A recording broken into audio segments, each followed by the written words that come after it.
सहारा से अपने हरि के नाम लेके ना गोसावी तुलसी लिखने की कॉलेज को केवल नाम आधारा 1000 वर्ष पहले रामायण की रचना भाई तुलसी लिखने की कॉलेज को केवल नाम आधारा। हे धरती के मानव, जब कलयुग आएगा तो आपका जो आधार जीवन का बनेगा उसका नाम है आधार कार्ड। आधारा आधार क्या है? आपके पास अगर आधार कार्ड है राशन मिलेगा, किरासन मिलेगा, बैंक अकाउंट खुलेगा, जॉब कार्ड बनेगा, लोन पर मोबाइल नहीं मिलेगा, फोन पर लोन मिलेगा। कहीं आधार नहीं है तो सब काम गड़बड़ा जाएगा। केवल नाम आधार नहीं पाना के भावसागर भी संसार से पार होके बाद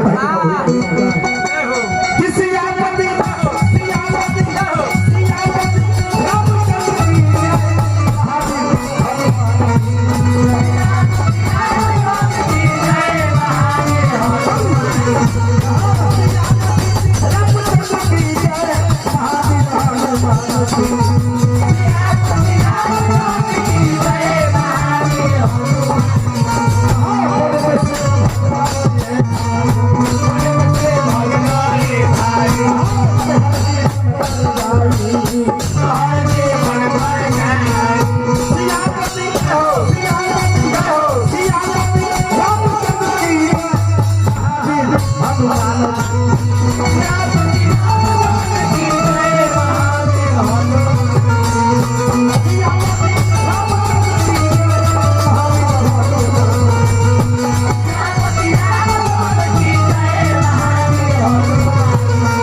ऑपरेटर साहब